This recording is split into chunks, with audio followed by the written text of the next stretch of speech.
Tillman is great. Lafferty restarts his career as a CDM, and Morelos returns to get his first Rangers goal since February. Welcome back, guys, to Fog Fit, but here to review Rangers' first league game at home of the season. I was going to say first Old Firm game of the season, but I don't know why I was going to say that. Fucking tired, man. It's a hot day, heat stroke.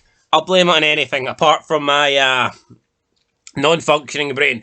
But yeah, so first game at Ibrox for Rangers, come under a lot of criticism already this season. Performance against Livingston wasn't that convincing. The performance against that Belgian side was, less than convincing. We'll just go with that, and that's me being really, really kind to them. So people expecting a big performance for Rangers today, and in my opinion, we didn't really see that. First half, Rangers didn't create much. I mean, the Kelly goalkeeper did not have that many saves to make. Now, Tillman, I will say Tillman looks great, and I think Rangers should be trying to sign this guy up. Now, apparently there's a sell-on clause and that Bayern Munich have included in his loan deal, and if I was Rangers, already you can tell that this guy is a player.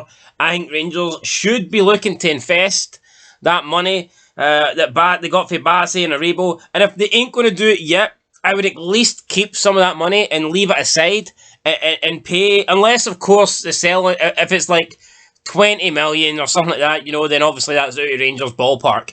But if the Tillman fee is around 6, 7, 8, then I think that is something that Rangers really need to look at and maybe keep some of that money free till the end of the season. I know it's only 2 games or 3 games or whatever, and maybe they don't want to commit to just buying him right now, but I think he would be a great addition, full-time, permanent addition to the squad. So yeah, he was Rangers' best spark in the first half. Anything that was going to happen for Rangers looked like it would happen through Tillman. But the Rangers' best chance actually came from a Tom Lawrence shot for about 30-odd yards out. Now, when he first hit this shot, it looked horrendous. It looked like it was going to end up in the car park, but it dips out of fucking nowhere and comes down and crashes on the crossbar. So, that was as good as it got for Rangers in the first half. And Kyle Lafferty, some of us know him as a big 7-foot, lanky streak of shit. But today he was actually known as a CDM. I don't know who he thinks he is, the new Kante or something. But Kilmarnock I don't know what Derek McInn's told Lafferty, but he would not stop following Stephen Davis around. It's like he had a hard-on for Stephen Davis. He wanted to bang Stephen Davis on this pitch. Wherever Stephen Davis went, Lafferty followed him. I'm not even lying. He was legit playing as a CDM whenever Rangers had the ball, and that was 99% of the match. So it was strange. Kelly did really well though. First half they were pressing Rangers high up the pitch. And then when Rangers started coming into their half, they would just drop back, and it was working for them because they weren't allowing Rangers to, play out from the back. And then when Rangers did get into the half, they were just containing them because they were sitting back and not allowing Rangers any way through. So, yeah, strange tactics from Derek McInn's. Who am I to question him? He's a better manager than me, but Kyle Lafferty playing a CDM tracking Stephen Davis, I thought was very strange, but it kind of worked for them. They got into the second half, and Rangers started the second half really, really badly, to be honest.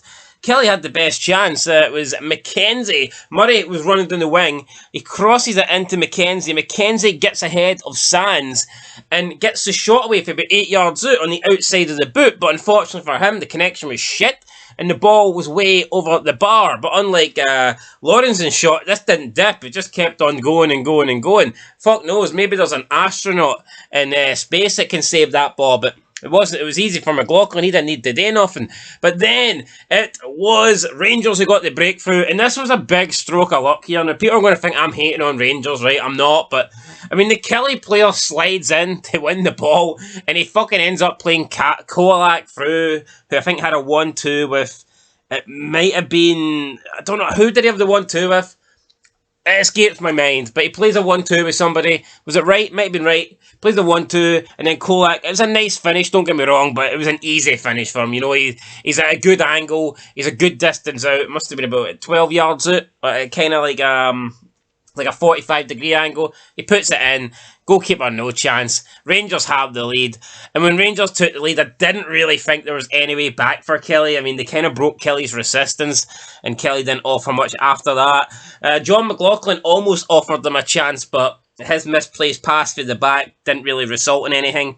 And then it was Morelos returning from injury to get on the score sheet. Matondo coming down the right-hand side, tried to get a cross in, it was blocked. He tried to get another cross in. This time it took a deflection. It trickled past about 10 players, and it found its way through to Morelos, who was about 4 yards out, and he said, "Thank you very much." He put it in past Kelly, and he got Rangers the 2-0 win. Now, 2-0 is important. 2-0 is what Rangers need to do at least on Tuesday night. They need to win by a 2-goal minimum to have a chance of going through in the Champions League.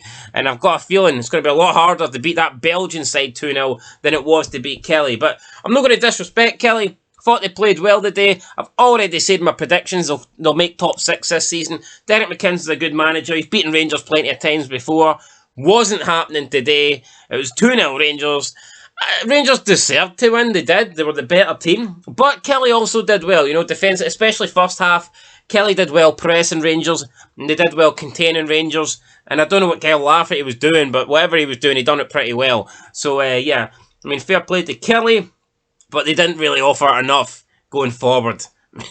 Didn't really offer anything going forward, if we're being completely honest. Anyway, guys, that's it. Rangers with a 2-0 win. They go on 6 points, 100% record to start the season. They are behind Celtic in the league, though, in goal difference. But, I mean, goal difference at this stage doesn't matter a shit, really. You know what I mean? It's all about points, and at the moment, they are level. So, it'll be interesting to see who is going to drop points first. It looked like for a period today that both teams could have dropped points, but in the end, both of them got the win. So yeah, Rangers 2-0 win at Ibrox, first home win of the season, and it takes some pressure off Gio, but come Tuesday night, we're going to need to see Rangers' best performance of the season if they've got any chance of getting through in the Champions League. And we'll be back to preview that game, review that game, and if Rangers do go out, then I'm sure I'll be here to fucking rant and call them shite and every bad name under the sun. Anyway, guys, that's it for Fog Football. I'll catch you in the next one. Rangers 2, Kelly 0. Peace.